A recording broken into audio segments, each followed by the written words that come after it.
नमस्कार साथियों, सरल नर्सिंग के ऑनलाइन प्लेटफॉर्म पर आपका स्वागत है। तो अपन प्रीवियस क्लास में पढ़ रहे थे प्लेसेंटा के बारे में।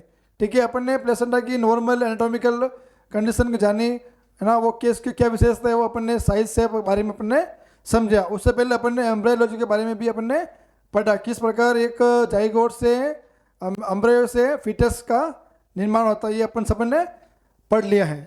आज अपन शुरू करते हैं फीटल सर्कुलेशन, जिससे अपन फीटो प्लेसेंटल सर्कुलेशन भी कह सकते हैं। अब इसकी जरूरत क्यों पड़ी है भाई? सर्कुलेशन तो शरीर में एक ही होता है ना, पर ये दोनों अलग अलग होते हैं। अडल्ट में अलग होता है और जो बच्चा माँ के गर्भ में होता है उसमें सर्कुलेशन अलग होता है। इसलिए अपन को आज ये अलग अलग पढ़ने की जरूरत है। ठीक है, तो अपन पढ़ेंगे आज फीटो प्लेसेंटल सर्कुलेशन। ठीक है, जिसको अपन बोलते हैं फीटल सर्कुलेशन या फीटो प्लेसेंटल सर्कुलेशन, है ना। दोनों एक ही हैं, अगर एग्जाम में कोई पूछ ले तो दोनों एक ही हैं। ठीक है, अब ये सवाल ये आता है, ये शुरू कब होता है? ये शुरू होता है start at 21st day of gestational age. ठीक है, एक जो फीटल होता है, अंदर एम्ब्रियो होता है, उसकी जो एज होती है 21वें दिन से ये सर्कुलेशन शुरू हो जाता है। 21वें दिन से क्यों होता है? क्योंकि 13वें दिन क्या होता है? Primary villi. 16वें दिन क्या होता है? Secondary villi. ये अपन एम्ब्रायोलॉजी की क्लास में मैकेनिज्म ऑफ फर्टिलाइजेशन में अपन डिस्कस कर चुके हैं, फिर भी आपको मैं एक बार वापस बता रहा हूं। और 21वें दिन क्या होता है? टर्सरी विलय।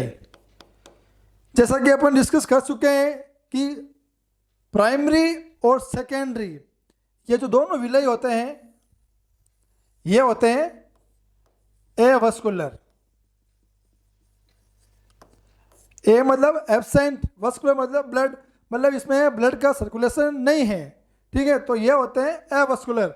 और 21वें दिन मैकेनिज्म निर्माण होता है टर्सरी विलय का। ठीक है, 21वें दिन टर्सरी विलय मतलब ये कहलाएगा अपना वस्कुलर। ठीक है, ये अपना हो गया वस्कुलर। तो 21वें दिन फीटल की बॉडी में ब्लड का सर्कुलेशन शुरू हो जाता है। तो मानेंगे कि अपन ब्लड सर्कुलेशन कहाँ से शुरू होता है? 21वें दिन से। तो अब अपन पढ़ेंगे फीटल सर्कुलेशन। ठीक है, फीटल सर्कुलेशन अपन पढ़ने से पहले अपन अडल्ट सर्कुलेशन और फीटल सर्कुलेशन में अपन डिफरेंस करते हैं कि भाई ये क्यों है फीटल सर्कुलेशन। दोनों में डिफरेंस है, तभी आज हम अपन यहाँ पे ये फीटल सर्कुलेशन अलग से डिस्कस करते हैं। अगर दोनों सेम होते तो अपन डिस्कस नहीं करते हैं, अडल्ट में ये अपन पढ़ लेते हैं। पहला डिफरेंस ये हो गया, first pure blood supply to the heart. मतलब अडल्ट सर्कुलेशन में क्या होता है? जो प्योर ब्लड की फर्स्ट सप्लाई कहाँ देते हैं अपन? हार्ट में। और इसमें क्या होगा? First pure blood supply, first pure blood supply to the liver. इस सर्कुलेशन में फर्स्ट प्योर ब्लड की सप्लाई कहाँ जाएगी? लीवर में। ठीक है, दूसरा डिफरेंस क्या हो गया? अडल्ट में क्या होता है? लंग्स होते हैं मैच्योर। मैच्योर होते हैं मतलब वो फंक्शनिंग भी होंगे। ठीक है,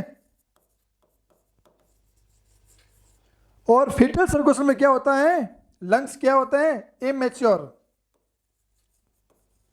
इमैच्योर मतलब ये नॉन फंक्शनिंग होंगे, नॉन फंक्शनिंग।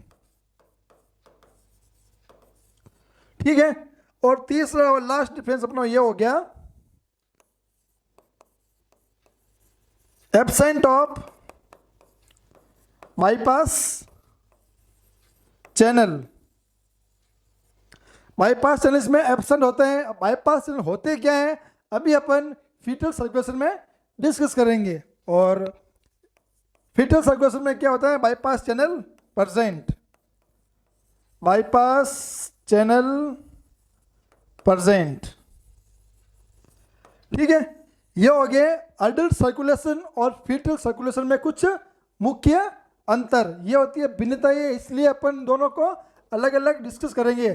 तो आज अपन इस ओबीसी की क्लास में अपन फीटल सर्कुलेशन के बारे में डिस्कस करेंगे। फीटल सर्कुलेशन को भी बोलते हैं फीटो प्लेसेंटल सर्कुलेशन। ठीक है, अब अपन देखते हैं सर्कुलेशन। सबसे पहले ये हो गया अपना मेटरनल वाला पार्ट, तो यह होगी अपने अम्बिलिकल आर्टरी।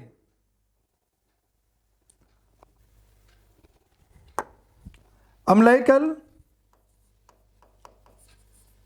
आर्टरी, ये होगी अम्बिलिकल आर्टरी। ठीक है, और अम्बिलिकल आर्टरी कहाँ किसको ब्लड सप्लाई करती है, डेसिडुआ, जो कि प्रेग्नेंट वुमेन की इंडोमेट्रियम लेयर है। ठीक है, फिर ये हो गया जो स्पेस है आईवीसी, इंट्रावेनियस स्पेस। इसमें मतलब जो ब्लड फ्लो का रेट जो होती है वो होती है 40 to 50 ml पर मिनट, जबकि इसमें ब्लड वॉल्यूम कितना होता है 150। ब्लड वॉल्यूम कितना होता है 150, किसमें आईवीएस इंट्रावेनियस स्पेस में ब्लड वॉल्यूम होता है 150 और ब्लड फ्लो रेट होती है वो होती है 400 to 500 ml पर मिनट। ठीक है, ये पार्ट हो गया अपना मेटल वाला पार्ट। फिर ये कहलाएंगी ट्रसरी विलाई, ये रेस्पॉन्सिबल है किसमें, ब्लड सर्कुलेशन में, और इनका एक और इंपॉर्टेंट रोल होता है एक्सचेंज ऑफ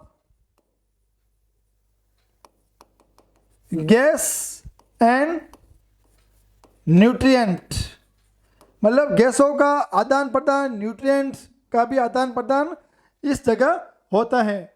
और इस जगह ब्लड वॉल्यूम कितना होता है, इसमें ब्लड वॉल्यूम होता है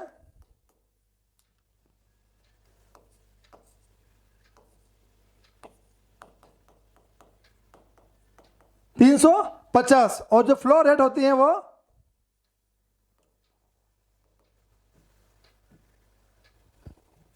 200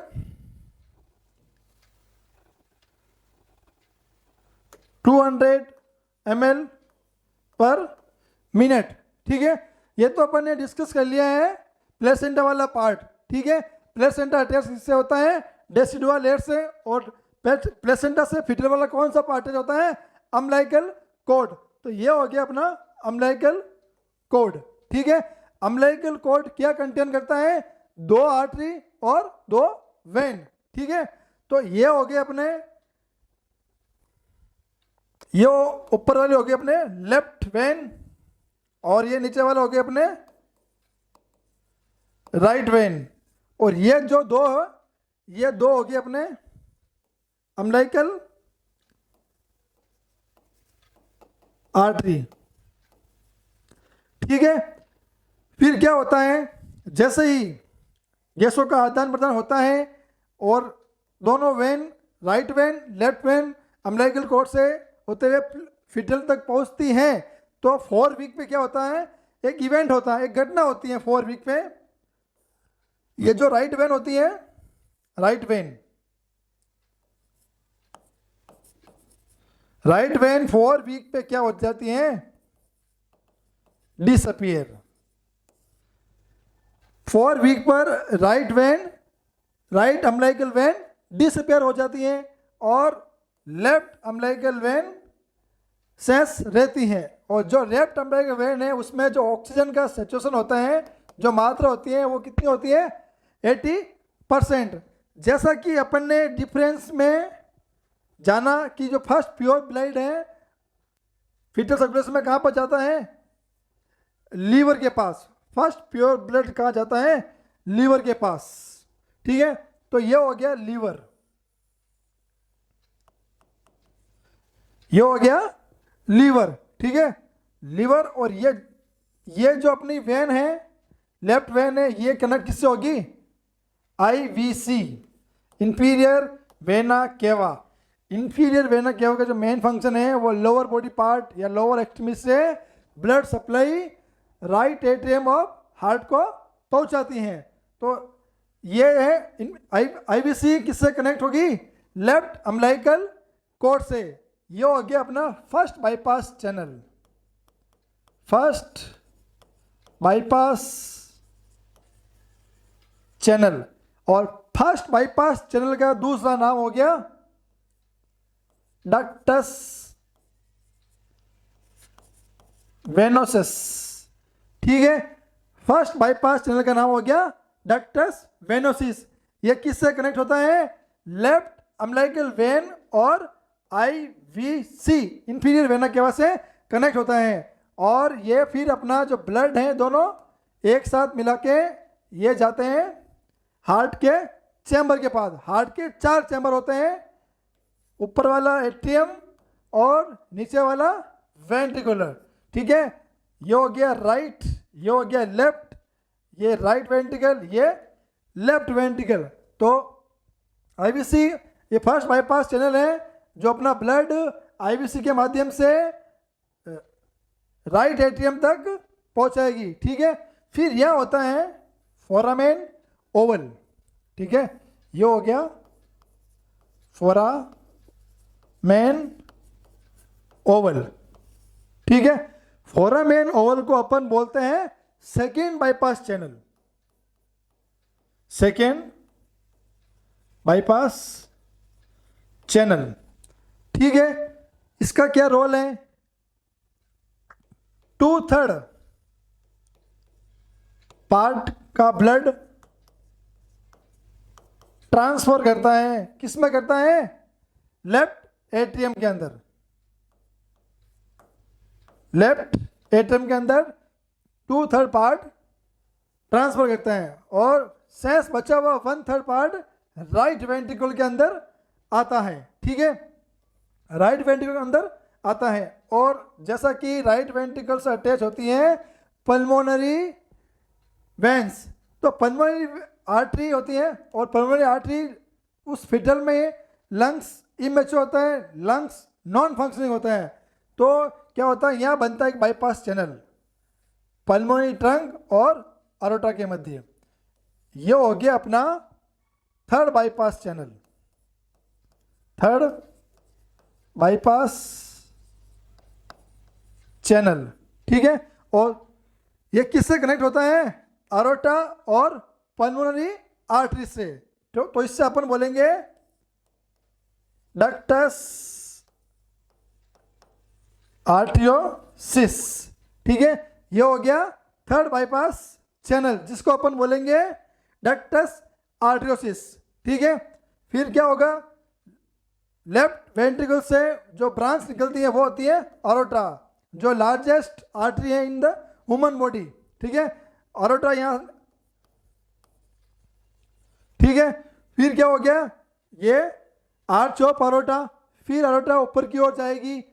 ठीक है, तो ये हो गया ascending aorta, arch of aorta और वापस डिसेंडिंग अरोटा। यहाँ तक आते आते ऑक्सीजन कितना हो जाएगा? 70%, जो कि शुरू आता 80% से। फिर ये अरोटा जाएगी थोरेसिक आर्टरी में। ठीक है, थोरेसिक रीजन वाले में जाएगी। थोरेसिक रीजन के बाद ये जाएगी अब्डोमिनल अरोटा के अंदर, और अब्डोमिनल अरोटा वापस इसको 2 भागों में डिवाइड करेगा। ठीक है, इंटरनल इलियक आर्टरी और external iliac artery. External iliac artery की 2 ब्रांच वापस आएगी जिसे अपन बोलेंगे हाइपोगैस्ट्रिक आर्टरी, और हाइपोगैस्ट्रिक आर्टरी से 2 आर्टरी निकलेगी और जो कनेक्ट होगी किससे? अम्बिलिकल आर्टरी से। तो इस प्रकार ये अपन ने सर्कुलेशन को समझा और डिस्कस किया। ठीक है, एक बार मैं वापस आपको शॉर्ट में बता रहा हूँ।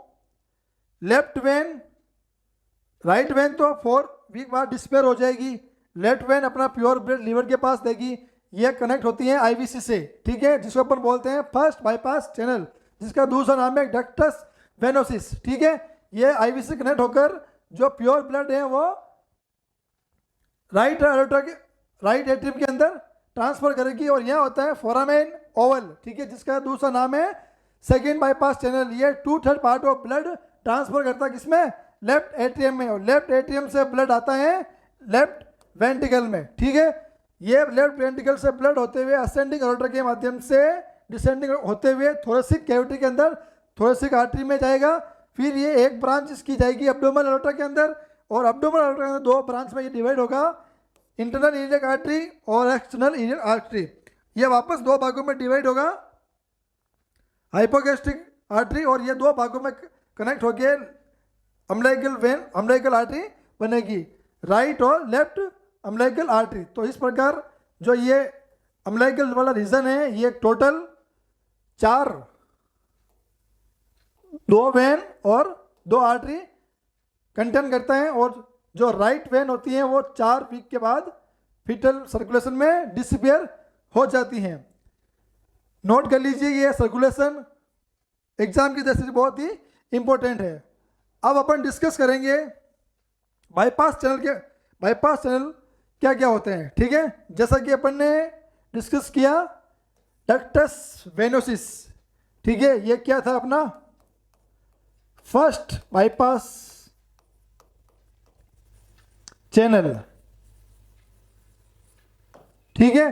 दूसरा अपना हो गया फोरामेन ओवल, ये हो गया अपना सेकेंड बाईपास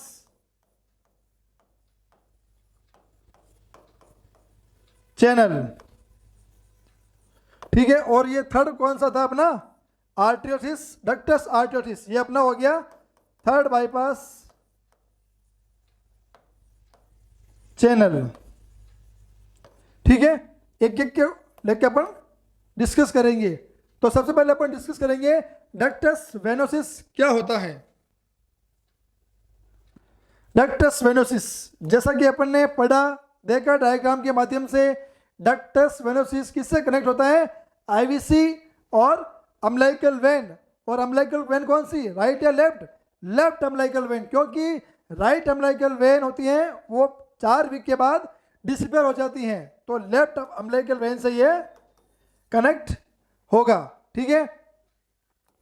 और ये किससे बाईपास करेगा, बाईपास द लंग्स, ठीक है। अब इसकी क्लोजिंग के बारे में अपन देखते हैं, ये क्लोज कब होता है, एनाटॉमिकल क्लोज कब होता है और फिजियोलॉजिकल क्लोज कब होता है, ठीक है।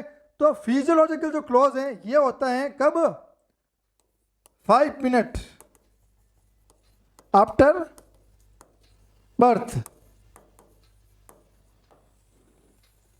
जन्म के 5 मिनट के अंदर ये जो चैनल है काम करना बंद कर देता है।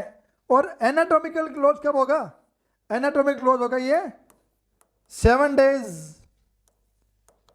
आफ्टर द बर्थ, ठीक है। और इनके जो रेमिनेंट होते हैं, जो अवशेष बच जाते हैं, ठीक है, उनको अपन बोलेंगे लिगामेंटम वेनोसिस। एग्जाम की दृष्टि से बहुत ही इंपॉर्टेंट है। डक्टस वेनोसिस के जो रेमिनेंट है उनको अपन बोलेंगे लिगामेंटम वेनोसिस, ठीक है। उसके बाद अपन डिस्कस करेंगे फोरामेन ओवल, ठीक है। ये बाईपास, ये भी बाईपास करेगा, लंग्स को बाईपास करेगा, ठीक है। ये किससे कनेक्ट रहता है, राइट लेफ्ट राइट एट्रियम के अंदर, ठीक है। देखो वापस बता रहा हूं मैं आपको, फोरामेन ओवल होता क्या है, ये हो गया हार्ट के 4 chamber, right atrium, left atrium, right ventricle और लेफ्ट वेंट्रिकल, ठीक है। डक्टस आर्टरियोसिस और आईवीसी से कनेक्ट हो गया, ब्लड आएगा राइट एट्रियम के अंदर, और यह होता है फोरामेन ओवल, ठीक है। इसको बोलेंगे अपन फोरामेन ओवल। फोरामेन ओवल का जो मेन फंक्शन है, जो बाईपास किसको करता है, ब्लड को, 2/3 पार्ट ऑफ ब्लड को बाईपास करता है, ठीक है। कहाँ पर बाईपास करता है, लेफ्ट एट्रियम में। और लेफ्ट एट्रियम से ब्लड आएगा लेफ्ट वेंट्रिकल में, और लेफ्ट वेंट्रिकल से ब्लड जाएगा अरोटा में, पूरा बॉडी में सर्कुलेट होगा, ठीक है। ये एनाटॉमिकली कब क्लोज होगा, 3 मंथ, सॉरी 1 मंथ, 1 मंथ पर ये 1 ईयर पे ये एनाटॉमिकल क्लोज होगा। और फिजियोलॉजिकल ये जन्म के 5 मिनट के अंदर क्लोज हो जाएगा। ठीक है, जो इसके जो रेमिनेंट है, जो अवशेष है वो बच जाते हैं, अपन उसको बोलेंगे फोसा ओवेलिस। ठीक है, फोरामेन ओवल के जो अवशेष हैं वो कहलाएंगे फोसा ओवेलिस। अब एक कंडीशन होती है कि ये 1 साल के बाद भी एनाटॉमिकली क्लोज नहीं हो पाते हैं, तो अपन उसको बोलेंगे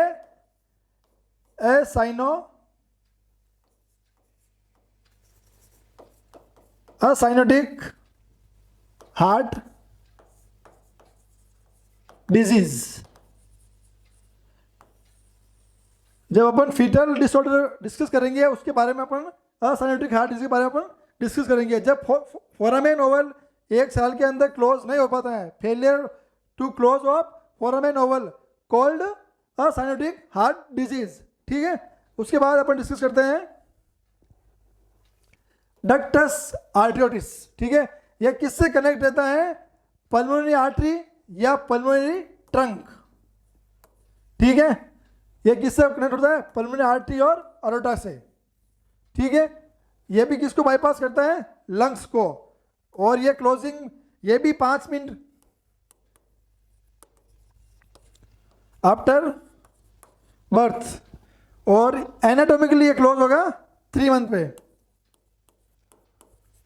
एक कॉमन चीज है, जो तीनों बाईपास चैनल होते हैं, डक्टस आर्टरियोसिस, डक्टस वेनोसिस और फोरामेन ओवल, फिजियोलॉजिकल क्लोज तो होगा 5 मिनट के अंदर आफ्टर बर्थ, और डक्टस वेनोसिस तो 7 दिन के अंदर एनाटॉमिक क्लोज होगा, फोरामेन ओवल 1 साल के अंदर क्लोज होगा एनाटॉमिकली, और ये डक्टस आर्टरियोसिस एनाटॉमिक क्लोज कब होगा? 3 मंथ पे। और जो इसके लिगामेंट है, जो अवशेष है जो बच जाएंगे, उनको अपन बोलेंगे लिगामेंटम आर्टरियोसिस।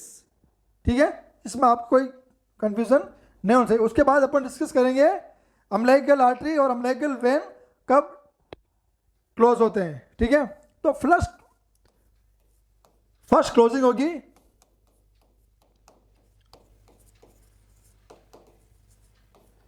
अम्बिलिकल आर्टरी की, होगी फर्स्ट क्लोजिंग, ये सबसे पहले क्लोज होगा, और अम्बिलिकल वेन सेकेंड क्लोजिंग। ठीक है, इनके जो अवशेष है, रेमिनेंट है, वो कहलाएंगे मीडियन अम्बिलिकल लिगामेंटम, और इसके जो रेमिनेंट है वो कहलाएंगे ligamentum teres, TERES, ligamentum teres. Umbilical vein के रेमिनेंट कहलाएंगे लिगामेंटम टीरिस, और अम्बिलिकल आर्टरी के लिगामेंट कहलाएंगे median umbilical ligament. First close होगा अम्बिलिकल आर्टरी, सेकंड क्लोज होगा अम्बिलिकल वेन, और ये कब फिजियोलॉजिकल क्लोज होंगे? ये भी 5 मिनट आफ्टर बर्थ, दोनों 5 minute after the birth, physiological closing. ठीक है, तो आज की क्लास में अपन ने फीटल सर्कुलेशन डिस्कस किया है। धन्यवाद।